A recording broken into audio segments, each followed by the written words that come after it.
Ancillary Water Supply Improvements Project aims to overcome what has been one of the greatest hindrances to the development of this West Coast village. Being implemented by the French-based company Pharmex Technologies Limited, this project will bring a sustainable water supply to the people of Ancillary and its environs. At a cost of $6 million EC, this is the single largest environmental project ever undertaken by St. Lucia. Ancillary has always had a water problem.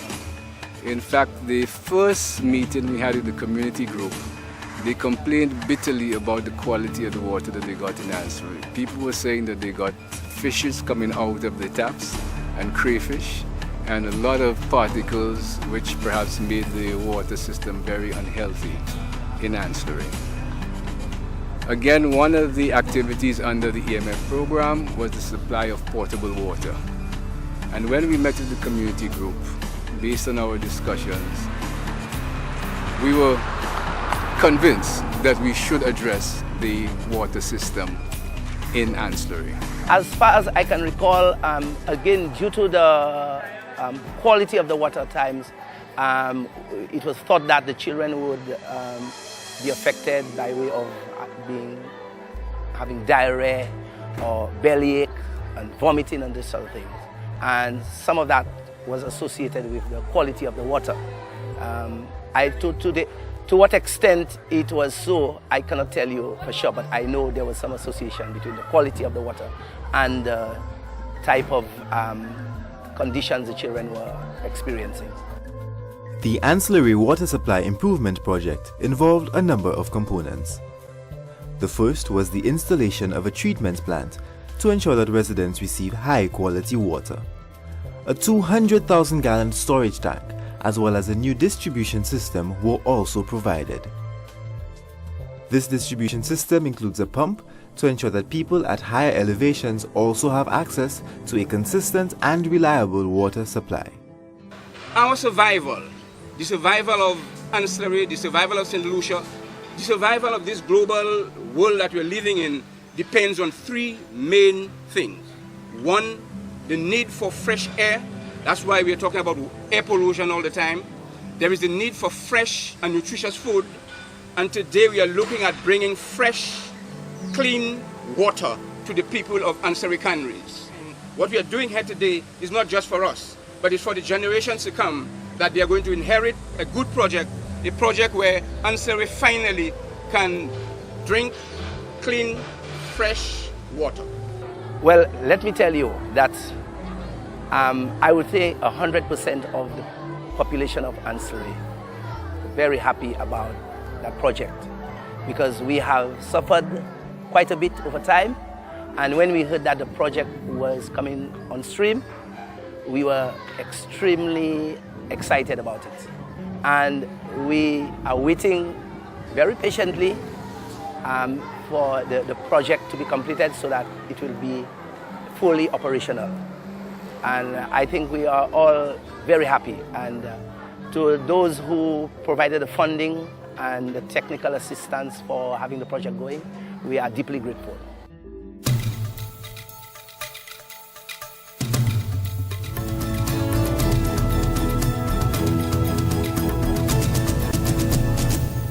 The community of Choiseul has faced some difficult economic challenges. The lack of a sustainable water distribution system and decreasing levels of soil fertility have led to low agricultural productivity. The result has been mass migration and disillusionment among members of the community.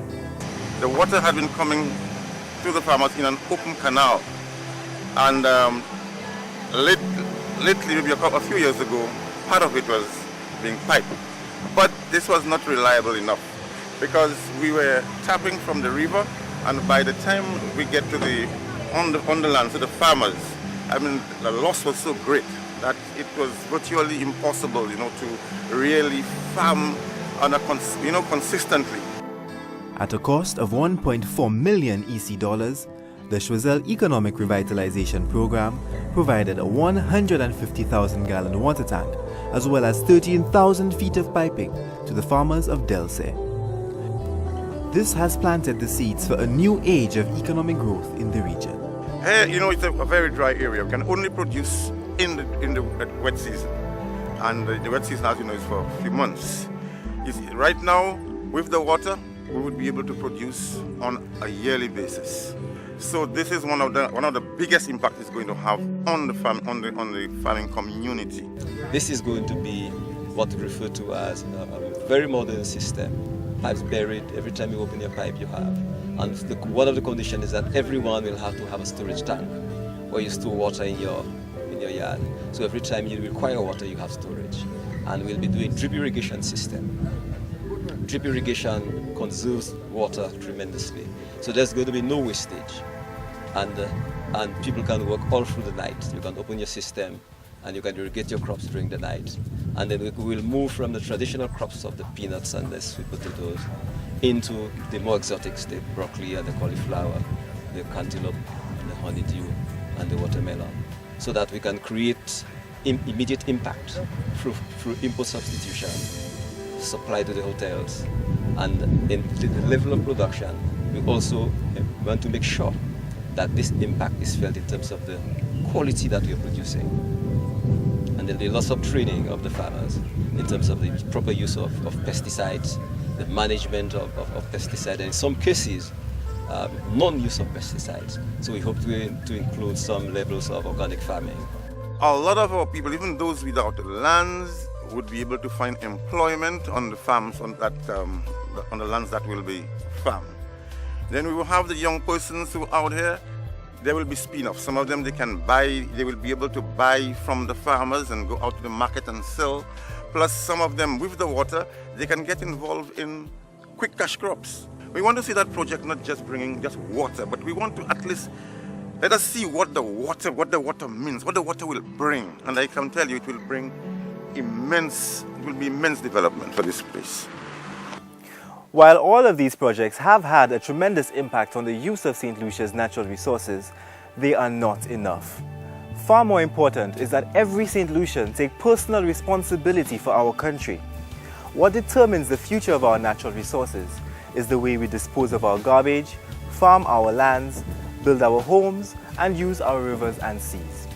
Always remember, don't remove trees from water catchments, engage in unplanned developments, build houses without proper drainage systems, dispose of waste in rivers, waterways, or in street gutters, or cultivate on steep slopes or forest lands.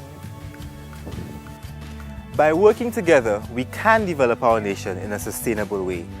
We should all aim to allow future generations to inherit a St. Lucia that is as beautiful and rich in biodiversity as the one we enjoy today.